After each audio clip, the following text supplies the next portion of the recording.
എല്ലാവർക്കും എൻ്റെ വിനീതമായ നമസ്കാരം. സ്വാഗത പ്രസംഗത്തിൽ പറഞ്ഞ ഒന്ന് രണ്ട് കാര്യങ്ങൾ എൻ്റെ മനസ്സിനെ വല്ലാതെ ആഹ്ലാദിപ്പിച്ചു. കാരണം സുമാരൻ ചേട്ടന് ഡ്യൂട്ടിയിൽ ഈ ദേശം കാക്കുവാൻ, നമ്മളെ കാക്കുവാൻ 50 വർഷത്തോളം അവിടെ ജോലി ചെയ്യുകയും വർഷങ്ങളോളം ജോലി ചെയ്യുകയും 2 യുദ്ധങ്ങളിൽ പങ്കെടുക്കുകയും ഈ ലോകം മുഴുവൻ കറങ്ങുകയും ചുറ്റുകയും കാണുകയും ചെയ്ത ഒരു വലിയ വ്യക്തിത്വത്തിൻ്റെ ഉടമയാണെന്ന് എനിക്ക് തിരിച്ചറിയാൻ കഴിഞ്ഞു. അത് ഇന്നത്തെ പുതിയ തലമുറയ്ക്ക് തീർച്ചയായും പ്രചോദകമായിരിക്കും.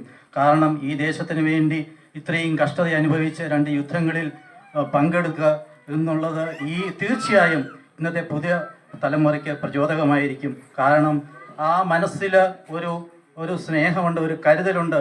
തൻ്റെ സഹജീവികളോടുള്ള കരുതൽ, ആ ദേശത്തോടുള്ള കരുതൽ കാണിച്ചുകൊണ്ട്, ആ കരുതൽ സ്വന്തം കുടുംബത്തെയും പരിപാലിച്ചുകൊണ്ട്, അതേ രീതിയിൽ തന്നെ സ്വന്തം കുടുംബത്തെയും പരിപാലിച്ചുകൊണ്ട് വളരെ ശ്രേഷ്ഠമായ ഒരു ഉന്നത തലങ്ങളിലേക്ക് എത്തിച്ചേരുവാൻ ഗുരുദേവൻ അദ്ദേഹത്തെ തീർച്ചയായും അനുഗ്രഹിച്ചിട്ടുണ്ട്.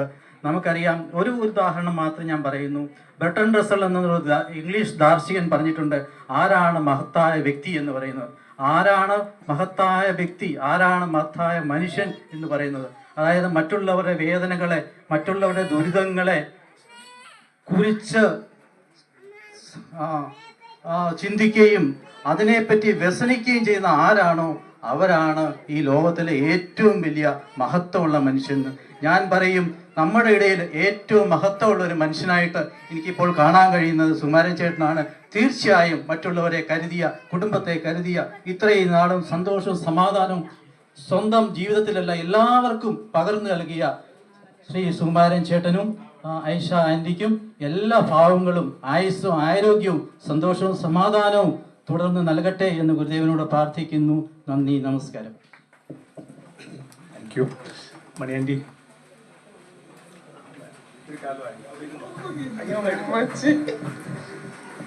എല്ലാവർക്കും നമസ്കാരം. ഇത്രയും വലിയ പ്രതികൂലമായ സാഹചര്യത്തിലും എല്ലാവരും എത്തിച്ചേരുകയും സുമാരൻ ചേട്ടനോടുള്ള അകമഴിഞ്ഞ സ്നേഹം പ്രകടിപ്പിക്കാനായി എത്തിച്ചേർന്നിട്ടുണ്ട്.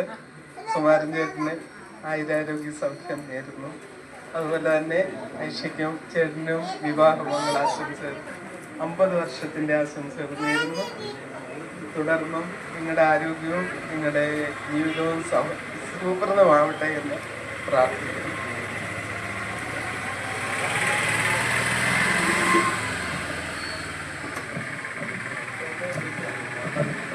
എല്ലാവർക്കും നമസ്കാരം. സന്തോഷകരമായ ഈ സുദിനത്തിൽ സന്തോഷം പങ്കുവെക്കുന്നതോടൊപ്പം സ്നേഹനിധിയായ സുമാരൻ അച്ചായന് 80-ാം പിറന്നാൾ ആശംസകൾ നേരുന്നതോടൊപ്പം ഇവിടെ എത്തിയിരിക്കുന്ന എല്ലാവർക്കും എല്ലാവിധ ഭാവുകങ്ങളും നന്മകളും ആശംസിക്കുന്നു. 50-ാം വിവാഹ വാർഷികത്തിനുള്ള നന്മകൾ ആശംസിക്കുന്നു. എല്ലാവർക്കും തുടർന്നുള്ള സുമാരൻ അച്ചായൻ്റെ ജീവിതം സന്തോഷകരവും ആരോഗ്യപൂർണവുമായി തീരട്ടെ എന്ന് ആശംസിച്ചുകൊണ്ട് നിർത്തുന്നു. നന്ദി, നമസ്കാരം.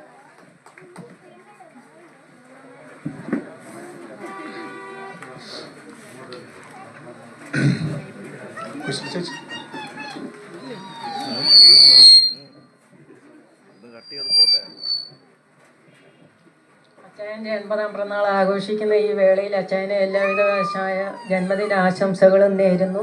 അതുപോലെ ഇനിയും ആയുരാരോഗ്യം ദൈവം തമ്പുരാൻ നൽകട്ടെ എന്ന് പ്രാർത്ഥിക്കുന്നു. അവരുടെ 50-ാം വിവാഹ വാർഷികത്തിലും അതിയായ സന്തോഷവും മംഗളങ്ങളും നേരുന്നു. ഇവിടെ വന്നിരിക്കുന്ന എല്ലാവർക്കും അഭിവാദ്യങ്ങൾ അർപ്പിക്കുന്നു.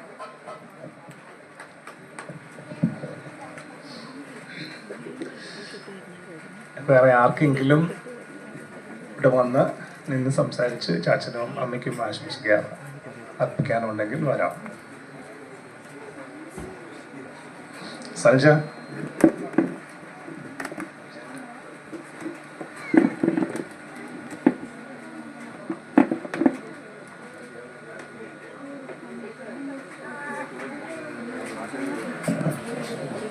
പ്രിയപ്പെട്ട സുമാരൻ ചേട്ടന് 80-ാം പിറന്നാളിൻ്റെ എല്ലാ ആശംസകളും ഈ സമയത്ത് നേരുന്നു. ഞങ്ങൾ എന്നും രാവിലെ നടക്കാൻ പോകുമ്പോഴും ഒരു ഗുഡ് മോർണിംഗ് പറയാറുള്ള ഒരു ആളാണ്. ഈയിടെയായിട്ട് കുറച്ച് ഞങ്ങളൊക്കെ ഇടയ്ക്ക് എറണാകുളത്തോട്ട് മാറുന്നുള്ളതുകൊണ്ട് കാണുന്നില്ല. എന്നാലും ഞങ്ങൾ മിക്കവാറും ദിവസങ്ങളൊക്കെ കാണും. അതുപോലെ ഐഷ ചേച്ചിക്കും സുമാരൻ ചേട്ടൻ 50-ാമത്തെ ആശംസകൾ ഈ സമയത്ത് നേരുന്നു. എല്ലാ നന്മകളും നേർന്നു ആശംസിക്കുന്നു. Thank you. കൃഷ്ണകുട്ടി മാമ, ഞാൻ കുറേ നേരമായിട്ട് നോക്കി നിൽക്കുകയായിരുന്നു. ഇവിടെ എല്ലാവരും കുറേ നേരമൊക്കെ സംസാരിച്ചു, ഓരോ കാര്യങ്ങളൊക്കെ പറഞ്ഞു. അപ്പം അങ്കിൾ വേണം ചെറുപ്പകാലം തൊട്ടുള്ള നിങ്ങൾ ജീവിതകാര്യമൊക്കെ ഒന്ന് പറയാൻ, എല്ലാവർക്കും കേൾക്കാൻ. ഇവിടെ എന്ത് പറഞ്ഞ നേവി ചേർന്ന കാര്യവും അതിനുശേഷം എത്ര നാൾ സെർവ് ചെയ്തെന്നും ഏതൊക്കെ ബാറ്റിൽസിൽ പങ്കെടുത്തെന്നും ഒക്കെ ഞാൻ ജസ്റ്റ് ചെറുതായിട്ട് പറഞ്ഞു. എന്നാലും അങ്കിളിന് അറിയാമെന്ന് അത്ര ആർക്കും അറിയത്തില്ല. അതുകൊണ്ട് ഒന്ന് ഡീറ്റെയിൽ ആയിട്ട് പറയണം.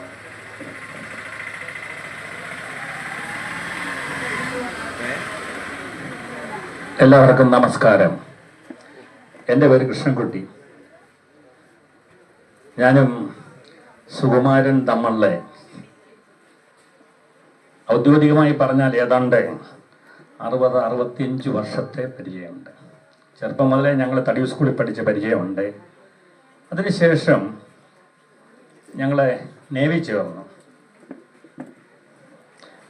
നേവൽ ജീവിതത്തിന് ശേഷം ഞങ്ങൾ രണ്ടുപേരും മർച്ചൻ്റ് നേവി ചേർന്ന് വളരെ വർഷങ്ങളോളം കഴിഞ്ഞു. അതിനുശേഷം മർച്ചൻ്റ് നേവിയിലെ ജീവിതം കഴിഞ്ഞ് ഞാൻ വീട്ടിലിരുന്നു. അതേമാതിരി ബഹുമാനപ്പെട്ട സുകുമാരനും അതേമാതിരി തന്നെ സ്വസ്ഥം ഗ്രഹഭരണം എന്ന രീതിയിൽ വീട്ടിൽ തന്നെ കഴിയുകയാണ്. ഞങ്ങൾ നേവിയിലുണ്ടായിരുന്ന സമയത്ത് ഈ പറയുന്ന മാതിരി 2-3 യുദ്ധത്തിലൊക്കെ പങ്കെടുത്ത ആൾക്കാരാണ്. പിന്നെ ഞങ്ങളുടെ ആ സ്നേഹബന്ധം